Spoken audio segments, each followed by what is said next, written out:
Juan Kapitulo 6, versikulo 35. Si Jesus miingon kanila, "Ako mao ang pan nga naghatag sa kinabuhi.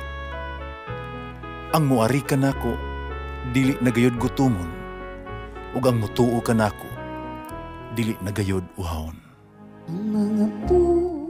Pan sa kinabuhi.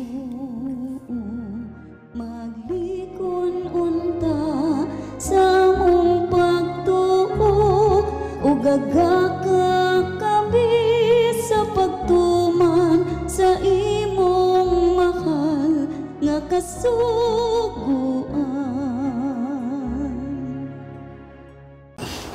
Ang Ginoo manaa kaninyo. Santos nga Ebanghelyo sumala ni San Juan.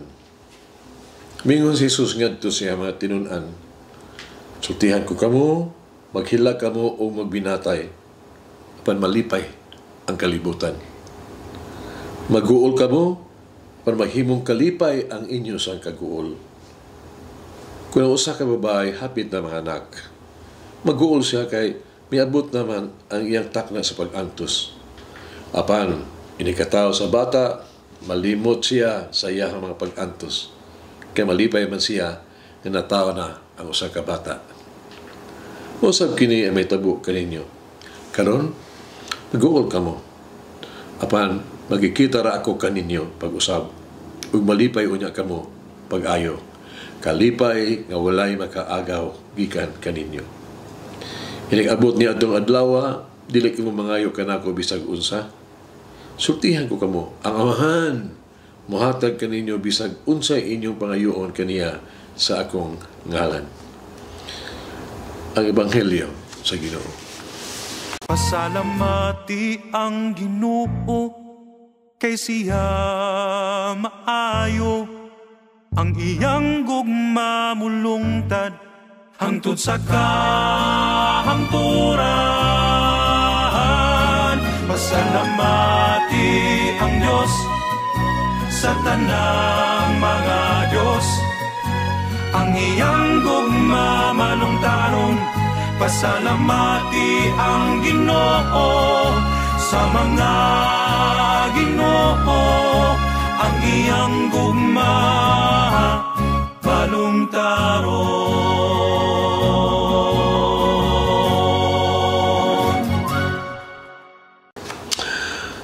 Adunay mga problema, kaluya, trahedya, kasubo, kapildihan sa kinabuhi. Wala ka na magpasabot na wala na kalipay. Ebanghelyo karon naghatag og pananglitan. Kamo naghilak ug nagbako. Kamo nagsubo. Apan ang inyong kasubo mahimong kalipay ug walay bisan kinsa makakuha sa inyong kalipay gikan kaninyo. Ang mga ibutang bahin sa Kristohanong kalipay mao nga kini usa ka nag-awas ka grasya gikan sa usa ka konviksyon nga ang Dios anaa sa kinabuhi sa usa ka tawo.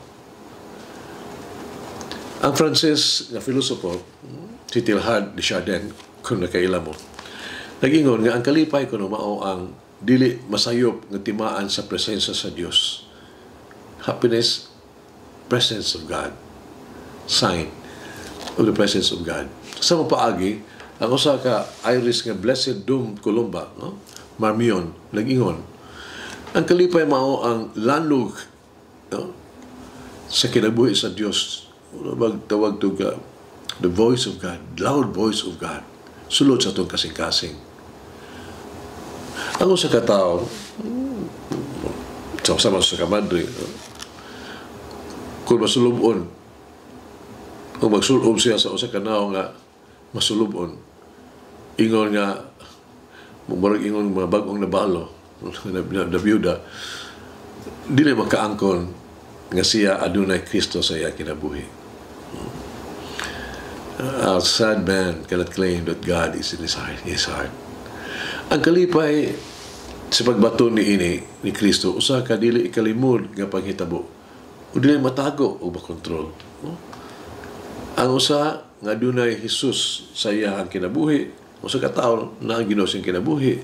Sa ingon adunay dili mapugngan kalipay sa kinatibuk-an niyang pagkatao.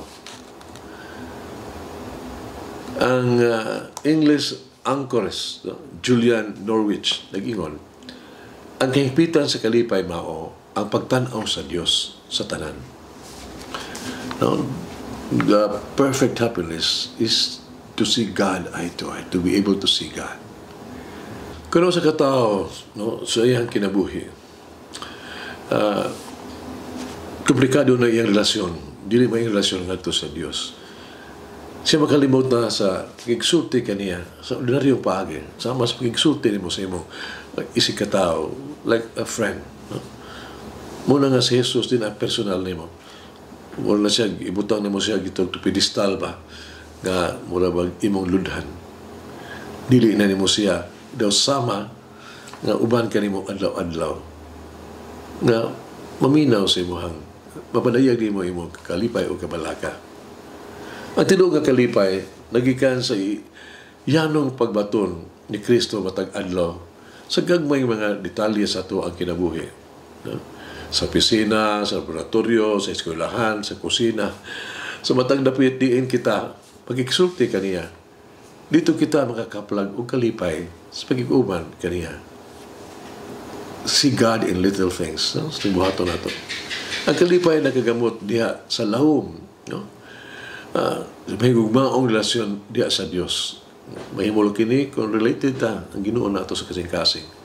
Ang kalipay agikan kaniya mao ang pundasyon sa tanan natong mga proyekto sa kinabuhi. Dili di kini mapalong. Palundungi kini. Recall instances when you truly felt joy coming from your deep, loving relationship with God and share this experience with someone. Nulumi itong mga panghitabo sa mga kinabuhi. Kaya ikaw, nakatagantag yun ang itawag na ito, lawong ba nga, loving relationship with God. No? Unya, ipaampit ni sa uban. Mag-ampo kita. In your presence in my life is enough to give me joy, my Lord. Ang imuhang prinsesya sa ako ang kinabuhi. Mauna na ang kalipay sa kinabuhi. Mama Mary, I seek your counsel in times of difficulty and confusion. Mama Mary, giyahi ako, tabagi ako, lipagunan ako sa kalibog, ug sa guol, tuduy ako, kung saan ko magmalipayon, ubasi mong anak. Mulangin ang Diyos magagahom sa tanan, Ama na Anak, Espiritu Santo. Amen. Divine mercy, bless us all, heal us from all diseases and suffering. Ayun unta niya kita tanang mga sakit na sa lawas o sa kalag, body and soul. In the name of the Father, the Son, and of the Holy Spirit. Jesus, I trust in you. Amen.